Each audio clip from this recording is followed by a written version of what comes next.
बिस्मिल्लाहिर्रहमानिर्रहीम। अल्हम्दुलिल्लाहि रब्बिल आलमीन वल आक़िबतु लिल मुत्तक़ीन वस्सलातु वस्सलामु अला सय्यिदिल अंबिया वल मुरसलीन व ख़ातमुन नबिय्यीन। अस्सलामु अलैकुम व रहमतुल्लाहि व बरकातुहू। नाज़रीन, मैं हूँ आपका मेज़बान मक़सूद साजिद, आज की चंद अहम खबरों के साथ। नाज़रीन,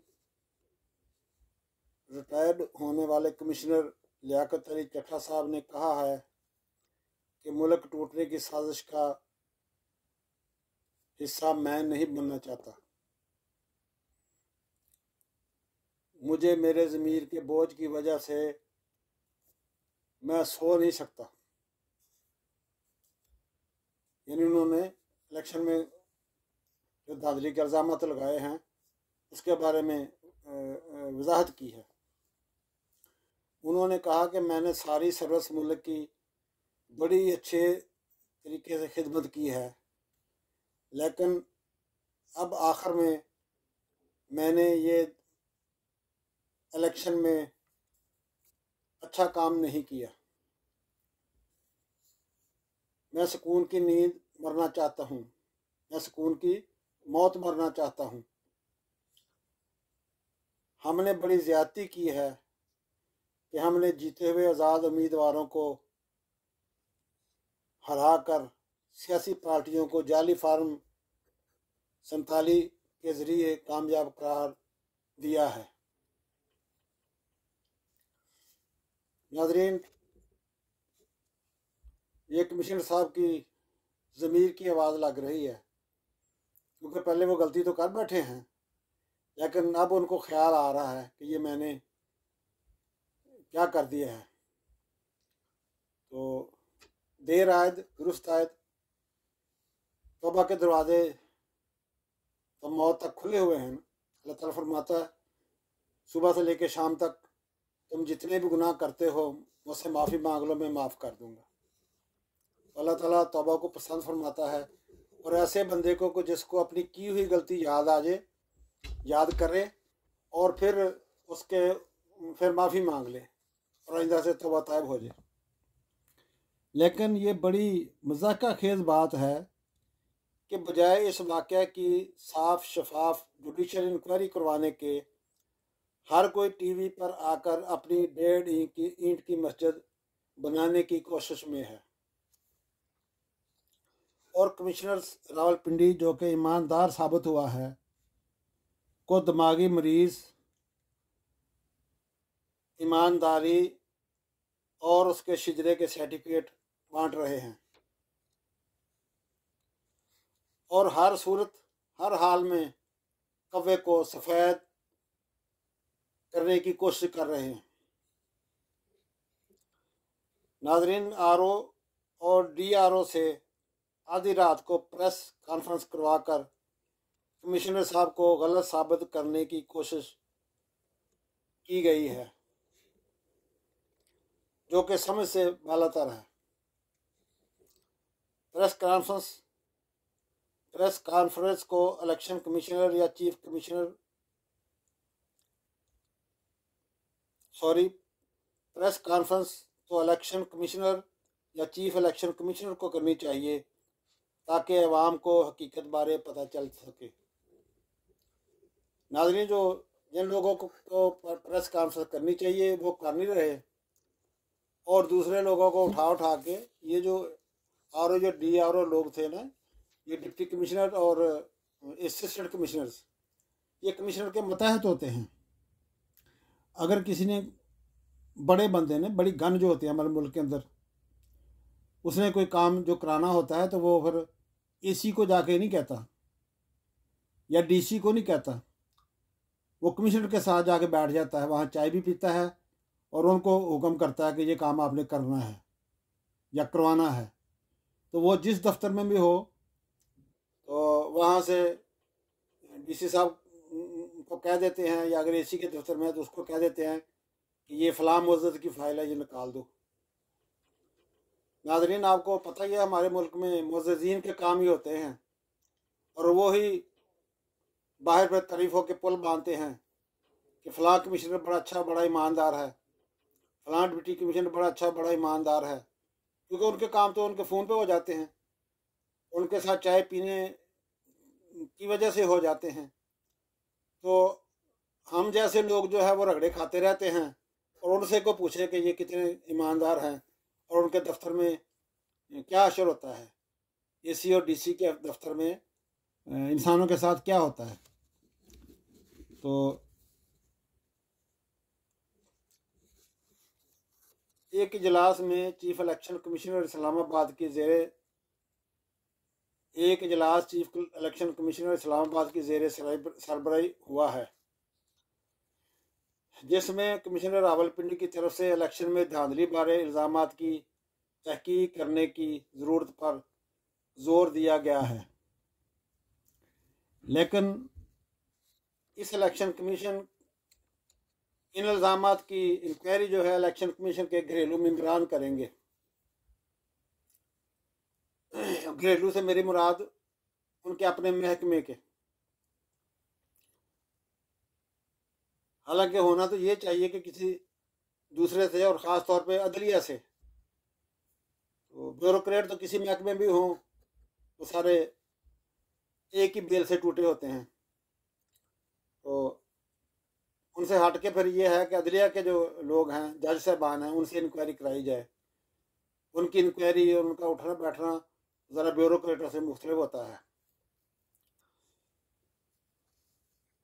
और उन्होंने मज़ीद कहा है कि मज़कूरा कमिश्नर साहब के ख़िलाफ़ तौहीन इलेक्शन कमीशन का मुकदमा कायम किया जाएगा।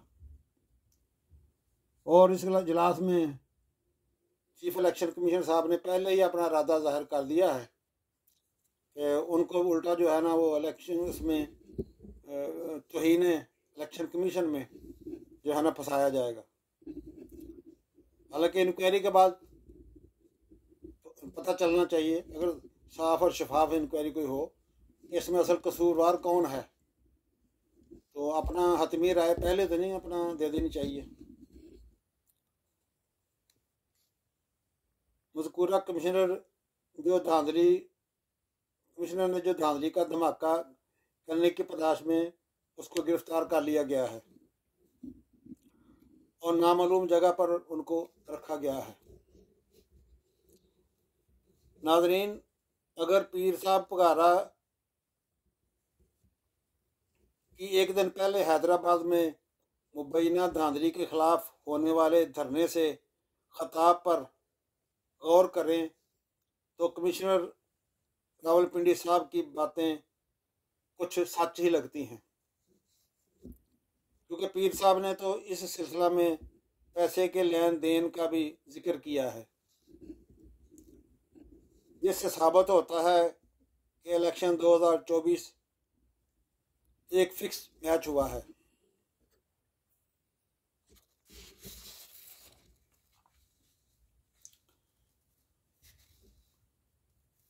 नाज़रीन, इलेक्शन के दिन से आज तक सियासी पार्टियों में यही इख्तलाफात चल रहे हैं कि फार्म 45 के बजाय फार्म 47 में जालसाजी करके हारे हुए उम्मीदवारों को कामयाब करार दिया गया है और इस पर वो अपना एहतजाज भी कर रहे हैं। लेकिन बजाय किसी इंक्वायरी या सुलझाव की तरफ जाने के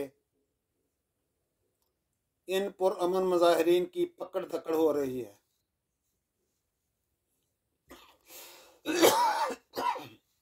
माफ़ करना जी।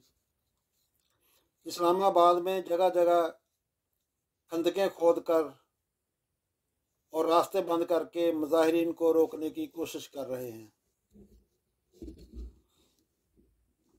नाजरीन, जैसे पंजाबी में कहते हैं ना कि मारते भी हैं और रोने भी नहीं देते, कुछ ऐसा ही वतन अजीज में हो रहा है कि कुछ मुजाहिरीन के जो अपने हक के लिए बाहर निकलते हैं और जहाँ कहीं भी 10-20 लोग अपने हकूक़ के हसूल के लिए जमा होते हैं, उन पर हमारी पुलिस टूट पड़ती है और उन पर वक़ूआ से हटकर संगीन किस्म की एफआईआर दर्ज कर दी जाती हैं, जिनमें वो बेचारे अपनी ज़मानतें भी नहीं करवा सकते। क्या जमहूरियत में ऐसा ही होता है? काबिल मज़म्मत बात यह है कि वतन अज़ीज़ की पुलिस गिरफ़्तारी के वक्त ये भी नहीं सोचती या देखती कि जिसको हम गिरफ़्तार कर रहे हैं इसकी भी माशरे में कोई हैसियत या कोई इज़्ज़त होगी। नाज़रीन, ये बड़े दुख की बात है। गिरफ़्तारी के वक्त ना मुकदमे की नौईयत देखी जाती है, ना गिरफ़्तार होने वाले बंदे की उम्र देखी जाती है, ना उस पर लगाए गए इल्ज़ामात की हकीकत देखी जाती है। वो हमारा एक दोस्त कहा करता है कि कहीं गांव में एक जुर्म हो जाए तो पुलिस पूरे गांव पे पर्चा दर्ज कर देती है, क्योंकि जितना खलार ज़्यादा होगा तो बस अल्लाह ताला रहम करे हमारे माशरे पे, हमारे मुलाजमीन पे, हमारे पुलिस महकमे पे। नाजरीन, इंसान को गिरफ्तार किसी को करते वक्त ये तो सोचा जाए कि यह मुकदमा कौन सा है, कौन सा इसने कोई डाका मार लिया है, कौन सा इसने कोई बहुत बड़ा जुर्म कर लिया है, आखिर इसकी औलाद भी होगी, आखिर इसकी बच्चियां बेटियां भी होंगी, आखिर उनके दामाद भी होंगे उसके। तो हमारी पुलिस ये नहीं सोचती। क्यों? कि हमारे पुलिस की रोजी रोटी ही इस लोगों को बेइज्जत करने के अंदर है, जो कि एक इंतहाई अफसोसनाक बात है।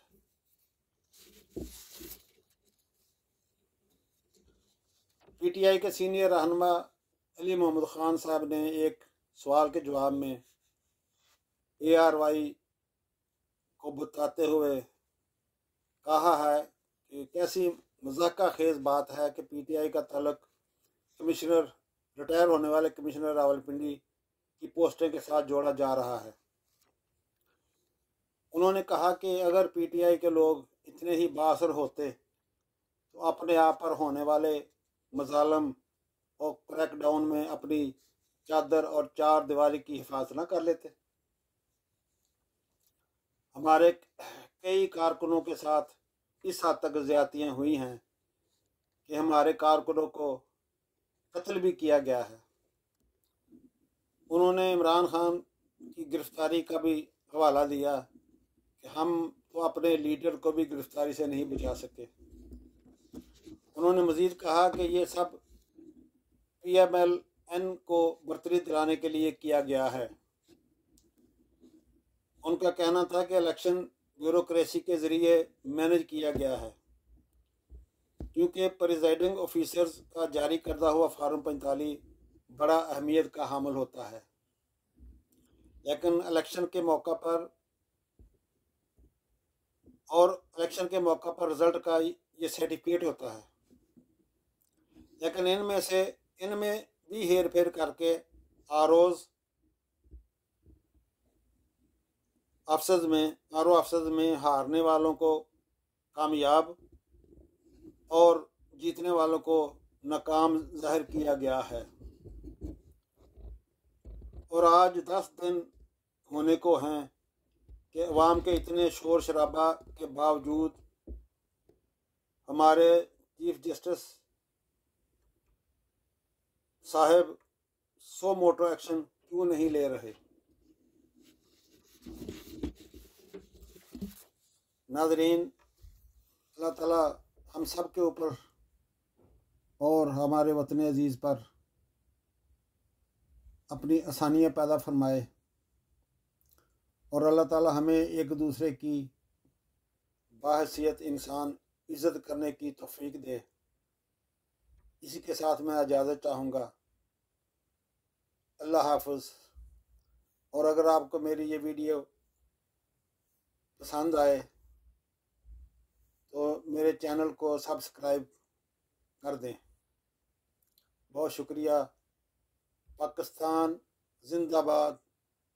पाक फौज, आइंदाबाद।